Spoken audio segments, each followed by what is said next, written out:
നമ്മളിപ്പോൾ ഈ ഫോട്ടോയിൽ കാണുന്നത് അർത്ഥവത്തായിട്ടുള്ള ഒരു ഡയഗ്രാമാറ്റിക് റിപ്രസൻറ്റേഷനാണ്. ഈ ലോകത്തിൽ നമ്മളെങ്ങനെയാണ് ഒരു വിഷയത്തിനെക്കുറിച്ച് പഠിക്കുന്നത്, അല്ലെങ്കിൽ ഒരു വ്യക്തിയെക്കുറിച്ച് പഠിക്കുന്നത് എന്നുള്ളതാണ് ഇവിടെ കാണിക്കുന്നത്. 1 സിദ്ധാന്തത്തിലൂടെ, 2 അനുഭവ സമ്പത്തിലൂടെ, 3 തെറ്റുതിരുത്തുന്നതിലൂടെ. നമ്മൾ എന്തൊരു കാര്യവും നമ്മൾ പഠിക്കുന്നത് സിദ്ധാന്തം മാത്രം അറിഞ്ഞുകൊണ്ടല്ല.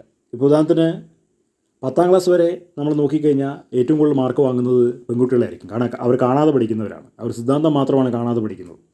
പക്ഷേ 10ാം ക്ലാസ് കഴിഞ്ഞ് എഞ്ചിനീയറിംഗ്, മെഡിക്കൽ എൻട്രൻസ് ഒക്കെ വന്നു കഴിയുമ്പോൾ ഏറ്റവും കൂടുതൽ റാങ്ക് വാങ്ങുന്നത് ആണുങ്ങളാണ്, പെണ്ണുങ്ങളല്ല. കാരണം അത് കാണാതെ പഠിക്കാൻ കഴിയില്ല.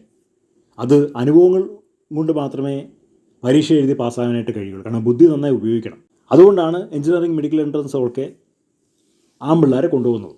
ഇതുപോലെ തന്നെ ജീവിതത്തിൽ നമ്മൾ കടന്നു വരുമ്പോൾ, നമ്മളൊരു കാർ അല്ലെങ്കിൽ ബൈക്ക് ഓടിക്കാൻ ആദ്യമേ ശ്രമിക്കുമ്പോൾ നമുക്ക് വെപ്രാളം വരും, പേടി വരും, ഒരുപാട് വണ്ടി മുട്ടുകയും തട്ടുകയും ചെയ്യും, ആക്സിഡൻസ് ഉണ്ടാവും. ഇതൊക്കെ കഴിഞ്ഞിട്ടാണ് നമ്മൾ ഓരോ ദിവസം കഴിയുന്തോറും ആ തെറ്റുകളിൽ നിന്ന് ശരി എന്തെന്നുള്ളത് മനസ്സിലാക്കി, കറക്റ്റായിട്ടുള്ള രീതി മനസ്സിലാക്കി, അതിൻ്റെ പ്രൊസീജിയർ മനസ്സിലാക്കി, നമ്മൾ അതിനുള്ളിൽ നിന്ന് പുറത്തേക്ക് വന്ന് നമ്മൾ കറക്റ്റായിട്ട് പിന്നെ തെറ്റ് ചെയ്യാതെ അത് ഉപയോഗിക്കുന്നത്. എന്ന് പറയുന്ന പോലെയുള്ളൂ ജീവിതത്തിൽ എല്ലാ കാര്യങ്ങൾക്കും നമുക്കൊരു അനുഭവം ഉണ്ടായിരിക്കണം. സിദ്ധാന്തം മാത്രം ഉണ്ടായിട്ട് കാര്യമില്ല. സിദ്ധാന്തം ഒരുപാട് കാര്യങ്ങൾ പറയുന്നുണ്ട്. ഇപ്പോൾ ലോകത്തിൽ മതഗ്രന്ഥങ്ങളിനകത്ത് എഴുതി വെച്ചിരിക്കുന്ന പോലെയുള്ളൂ.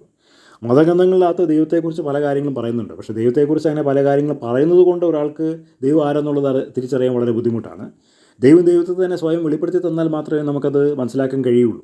അല്ലാണ്ട് മതഗ്രന്ഥത്തിനകത്ത് അത് എഴുതിയിട്ടുണ്ടെന്ന് പറഞ്ഞുകൊണ്ട് നമ്മുടെ ജീവിതത്തിൽ ഒരു മാങ്ങാണ്ടിയും സംഭവിക്കാൻ പോകുന്നില്ല. അങ്ങനെ ചിന്തിക്കുന്ന പമ്പരവഴിയായിട്ടുള്ള ഒരുപാട് വ്യക്തികളുണ്ട്.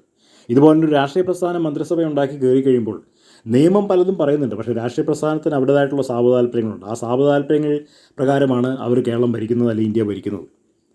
ഇതുപോലെ നമ്മളൊരു വ്യക്തിയെ മനസ്സിലാക്കി കഴിയുമ്പോൾ നമ്മൾ ആ വ്യക്തിയെ പുറമേ കാണുമ്പോൾ അദ്ദേഹം വളരെ നല്ലവനായിരിക്കും, ക്ലീൻ ആയിരിക്കും, വൈറ്റ് ആൻഡ് വൈറ്റ് ആയിരിക്കും.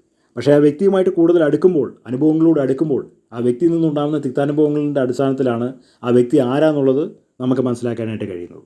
ജീവിതം ജനനം മുതൽ മരണം വരെ, പ്രത്യേകിച്ച് നമ്മൾ പക്വത പ്രാപിച്ചതിന് ശേഷം, ശരിയും തെറ്റും തമ്മിൽ തിരിച്ചറിഞ്ഞതിന് ശേഷം മുതൽ മരണം വരെ വലിയൊരു അനുഭവമാണ്, അനുഭവത്തിൻ്റെ ഒരു ഘട്ടമാണ്. നമുക്കൊരുപാട് കാര്യങ്ങൾ മനസ്സിലാക്കാനുണ്ട്. സാഹചര്യങ്ങളെക്കുറിച്ച്, ഉൽപ്പന്നങ്ങളെക്കുറിച്ച്, പ്രകൃതിയെക്കുറിച്ച്, ദൈവത്തെക്കുറിച്ച്, മനുഷ്യരെക്കുറിച്ച് ഒക്കെ ഒരുപാട് കാര്യങ്ങൾ നമുക്ക് മനസ്സിലാക്കണമെന്നുണ്ടെങ്കിൽ അത് ശരിയും തെറ്റും തമ്മിൽ ഉള്ള വേർതിരിവ് അറിയത്തക്ക നിലയിലുള്ള അനുഭവങ്ങളും, അതുപോലെ ഒരുപാട് തെറ്റുകൾ നമുക്ക് വരേണ്ടത് ആവശ്യമാണ്. തെറ്റുകൾ വന്നാലേ നമ്മൾ ശരി ചെയ്യുള്ളൂ. നമുക്ക് തെറ്റ് വരാതെ, തിക്താനുഭവങ്ങൾ വരാതെ നമുക്കൊരിക്കലും ശരി എന്തെന്നുള്ളത് തിരിച്ചറിയാൻ വളരെ ബുദ്ധിമുട്ടാണ്. അതാണ് ഇതിൻ്റെ അകത്തുനിന്ന് അർത്ഥമാകുന്നത്.